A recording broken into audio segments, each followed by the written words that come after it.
Hi, welcome. Enjoy the content, subscribe, and turn on notifications. Luke had always been the kind of guy who trusted people, maybe too much. At 38, a respected naval architect with a solid career, he'd built his life on honesty and loyalty. He'd met Andrea at an art exhibition 6 years earlier and had been instantly captivated by her creative energy, by the way she saw the world through the eyes of a talented graphic designer. They'd married 2 years later in an intimate seaside ceremony, with Trevor standing beside Luke as his best man. Trevor, his friend since they were 8 years old, the brother life had given him even though they shared no blood. They'd grown up together, gone through every phase of adolescence side by side, confided in each other about first loves and first heartbreaks. Trevor had been there when Luke's father died. Luke had been there when Trevor lost his job and had to start over. That was the foundation on which Luke had built not just his life, but his very identity. The first 4 years of marriage had been exactly what Luke had imagined. Andrea worked at a boutique studio downtown, creating visual identities for startups and small businesses.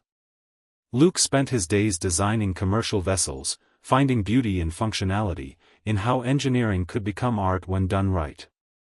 They ate dinner together almost every night, planned trips that sometimes happened and sometimes remained just dreams, and laughed at inside jokes only they understood. Trevor showed up on weekends for barbecues, bringing craft beers he discovered at obscure breweries, telling exaggerated stories about his Tinder dates that made Andrea laugh until she cried. But something changed about 8 months ago. It started subtly, as these things always do. Andrea began working later. Urgent projects, demanding clients, tight deadlines. Luke understood, he'd pulled all-nighters himself finishing technical proposals. So he'd reheat her dinner, leave it in the fridge with a sweet note, and fall asleep before she got home. In the mornings, she seemed distant, as if part of her were somewhere else. When he asked about work, her answers were vague and generic. It was busy. Client was annoying. You know how it is. Then came the Thursdays. Every Thursday night, Andrea had Pilates class with the girls. It was a new group she'd met, she explained, networking, basically. Other designers, creative professionals who got together for exercise and then went out for wine, discussing projects and exchanging contacts. It made sense. Luke encouraged it. It's important to have your own social life, he said, genuinely believing every word. She smiled, kissed his forehead, and told him he was the best husband in the world. But Luke started noticing things. Small inconsistencies that piled up like dust on forgotten surfaces. Andrea came back from Pilates without her gym bag. Left it in the car, she'd say. Her hair wasn't sweaty, and her skin lacked that post-workout flush. I showered there, she'd explain, as if it were obvious. One Thursday, Luke called her at 9 p.m. because the kitchen pipe had burst and he needed the plumber's number she'd used before. Andrea answered breathless, loud music in the background, male voices laughing. I'm in traffic, I'll call you back, she said, and hung up before he could reply. She never called back. Luke started asking questions. How was Pilates? Who was there tonight? Your friend from last week, what's her name again? Andrea's answers grew increasingly irritated.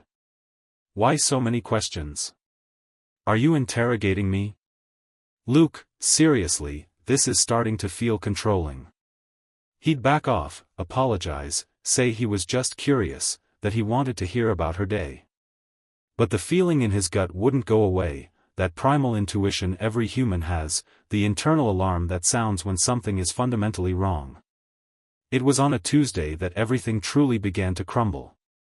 Luke was working from home on a ferry boat design when Andrea's phone rang in the kitchen. She was in the shower. He hadn't meant to answer it, but the screen lit up and he saw the name, Trevor. Nothing unusual, Trevor called sometimes. But then a message came in. Luke didn't want to look. He respected her privacy. But the preview appeared automatically on the screen. Can't do next Thursday, work meeting. How about Friday night instead? Next Thursday. Friday night. Trevor. Luke's heart raced. There was an explanation. There had to be. Maybe Andrea was planning a surprise. Maybe Trevor needed help with something and had arranged to meet her because he knew Luke would be busy. Rational explanations formed and collapsed in his mind like sandcastles hit by waves. He picked up her phone with trembling hands. It was unlocked. She always left it unlocked at home, saying she trusted him completely. The cruel irony. He opened the messages. Scrolled up. And the world he knew simply ceased to exist. Still can't stop thinking about our last night. Can't wait until Thursday. What you did last night messed with me all day. Photos. Videos. Months of messages. Months of betrayal.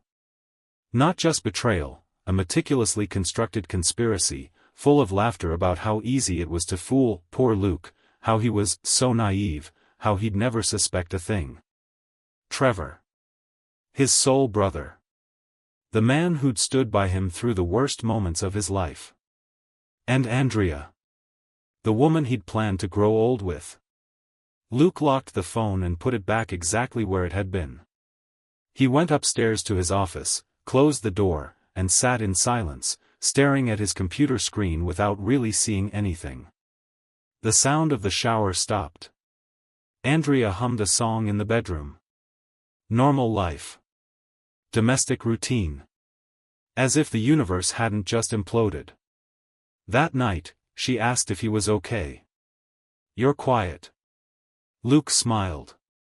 "Just tired. Complicated project." She accepted the answer, kissed his cheek, and went to sleep. Luke stayed awake until 4 in the morning, staring at the ceiling, building and dismantling plans. In the days that followed, he became someone else. On the outside, the same Luke. On the inside, a cold machine calculating every move. He hired a private investigator on Wednesday, a discreet guy recommended by a lawyer friend. "I need photos. I need evidence that'll hold up in court." The investigator, a man in his 50s who looked like he'd seen it all, just nodded. "Thursday night, you said?" "Yes. You'll have what you need by Friday morning." Luke kept up the routine. Woke up, kissed Andrea, wished her a good day, went to work. She kept going out on Thursdays. He stopped asking questions altogether. Completely stopped questioning her. Andrea seemed to relax. "Thanks for understanding," she said one Wednesday night. "I know I was harsh on you these past few weeks. You weren't being controlling. I was just stressed." Luke held her hand. "We're a team," he said, and wanted to throw up at the sound of his own voice. On Thursday, the investigator called at 6 p.m., there at the Riverside Motel. Room 214. Arrived at 5:30. "I've got photos of them entering the parking lot together. Want me to stay?" "Stay," Luke replied. "And send me the motel's full address." Luke sat in the living room for 20 minutes, just breathing. Then an idea began to take shape. He didn't just want to confront them. He wanted them to know. He wanted them to feel even a fraction of the humiliation he felt. He grabbed his laptop, opened Google Maps, located the Riverside Motel. Searched for nearby pizzerias. Found one 10 minutes away, Sal's Pizza, with decent reviews and fast delivery. Perfect. He called.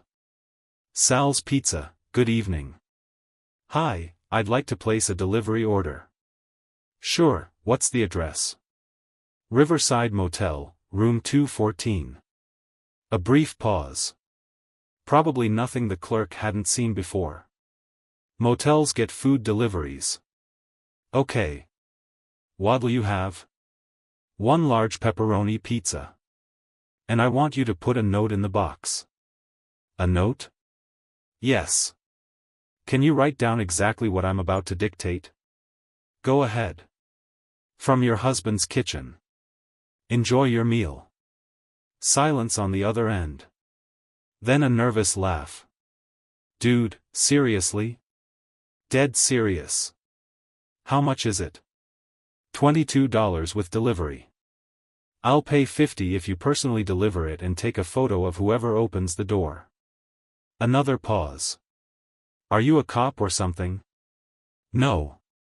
Just a husband. Got it. Deal. Send it via Venmo? Sending it now. Luke transferred the money, then called the investigator.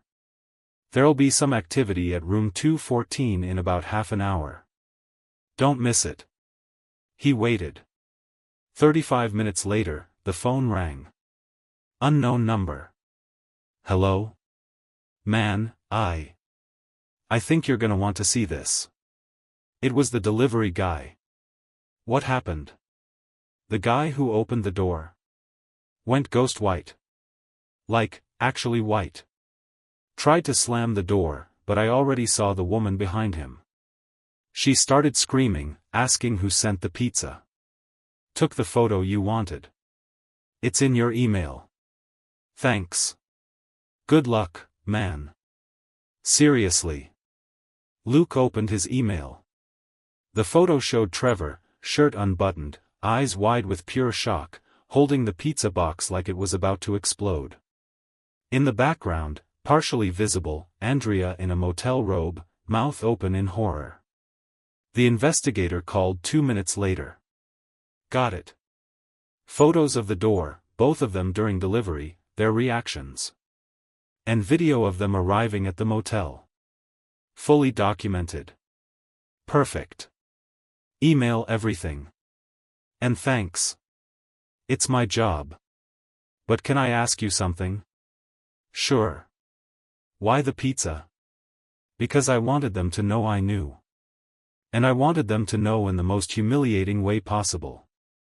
Luke's phone rang 20 minutes later. Andrea. He didn't answer. It rang again. And again. Messages started flooding in. Luke, I can explain. Please answer. It's not what you think. He turned his phone off. Half an hour later, the front door opened. Andrea rushed in, mascara streaked across her face, eyes red. Luke sat in the living room armchair, laptop open, calmly organizing the files the investigator had sent. Luke, she shouted. He didn't even look up. Luke, listen to me. No, his voice was flat, emotionless.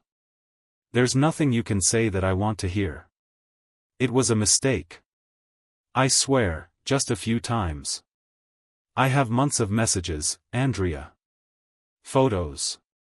Videos you two sent each other. Don't insult me by pretending it was just a few times. She stopped, realizing he knew.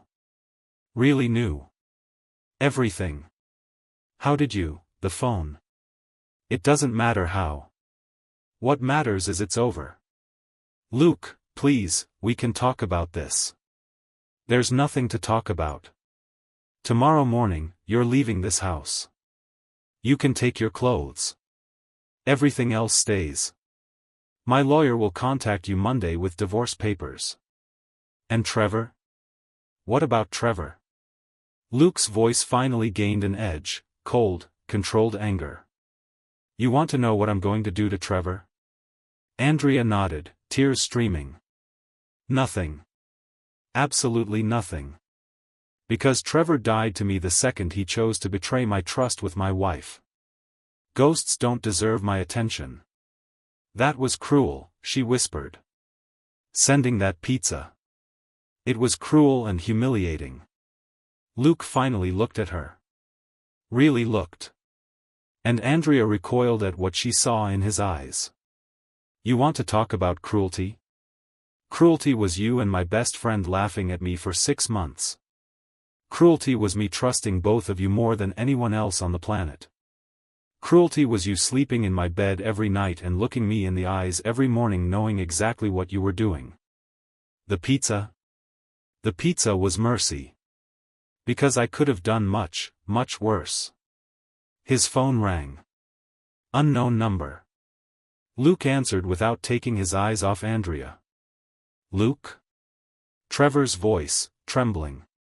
Man, never call me again. Don't try to find me. Don't show up in front of me. If I see you on the street, I'll cross to the other side. You don't exist to me anymore. Luke, we need to talk. Talk about what? How you destroyed a 30-year friendship. How you're such an empty person that the only thing you could do with your free time was betray the one guy who's always had your back. No, Trevor. We don't need to talk. We need to never see each other again.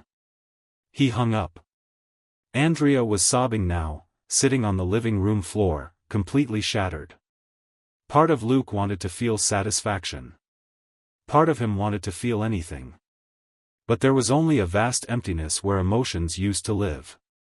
You'll stay at a hotel tonight, he said.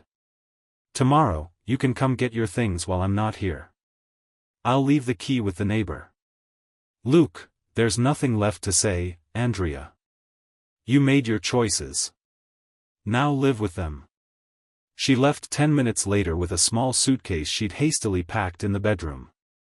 Luke locked the door behind her and finally let his shoulders drop.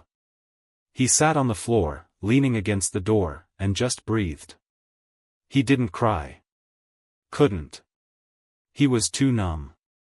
In the days that followed, things moved with mechanical efficiency. Luke's lawyer, Karen, a competent woman in her 40s who specialized in contentious divorces, reviewed all the documentation.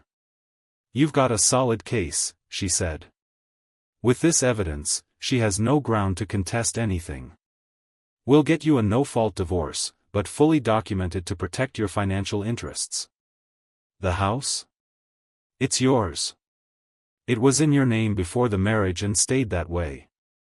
And shared assets? We'll split them evenly, as the law requires. But she won't get anything beyond what's fair on paper. And certainly no alimony. Andrea tried calling 23 times the first week. Luke blocked the number. She sent emails. He set up an automatic filter. Trevor showed up at his house. Luke called the police. After that, they stopped trying. The news spread, of course. Within 2 days, their entire social circle knew. Reactions were predictable. Friends split, but most sided with Luke. Betrayal was bad enough. Betrayal with your best friend was unforgivable. Andrea lost 3 clients the first week once the story reached them.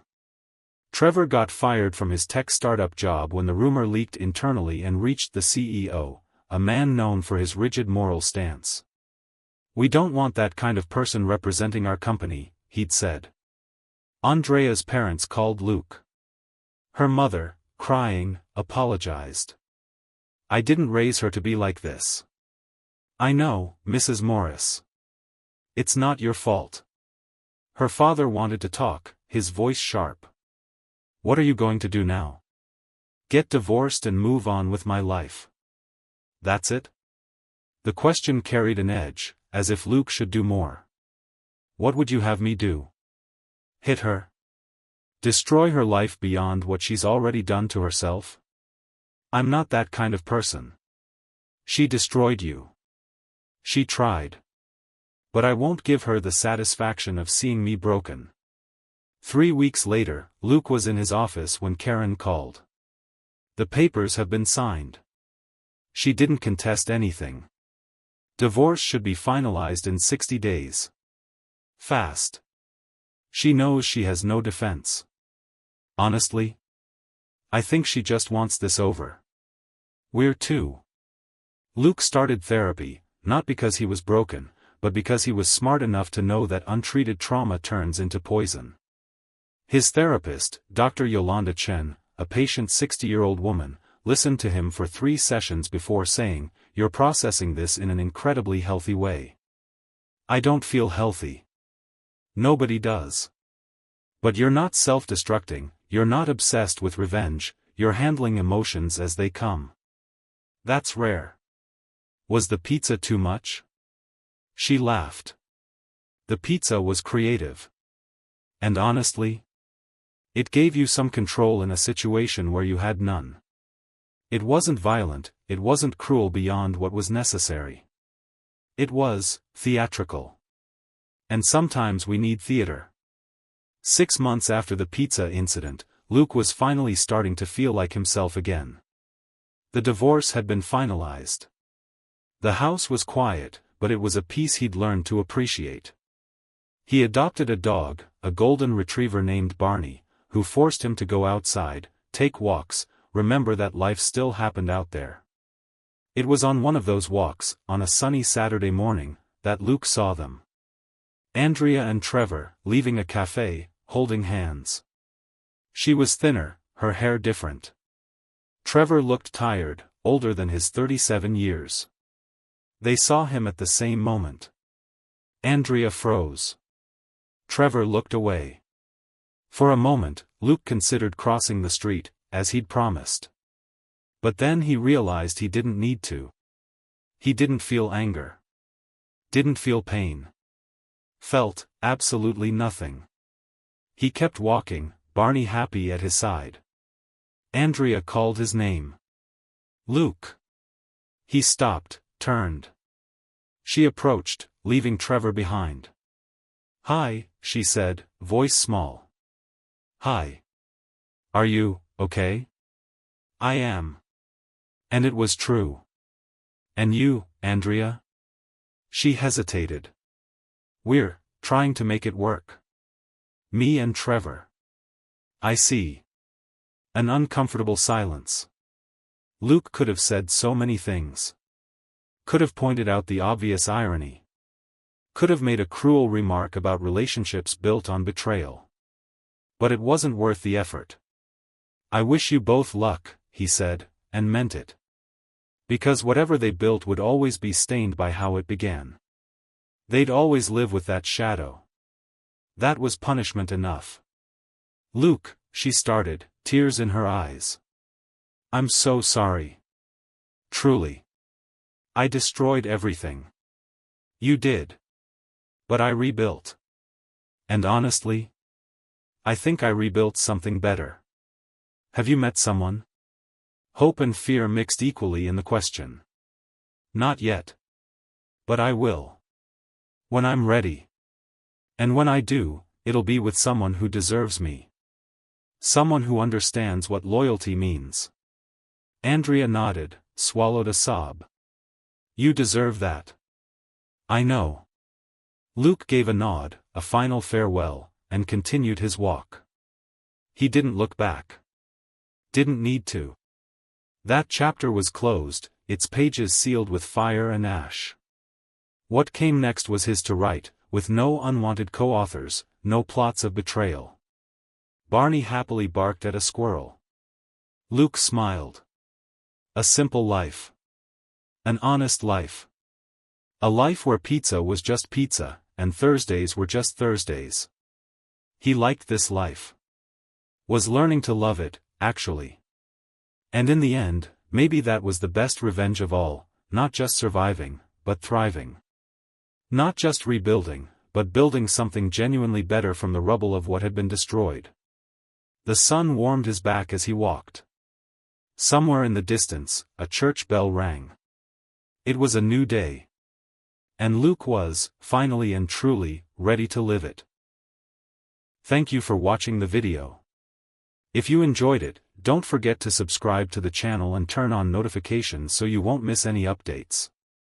See you next time.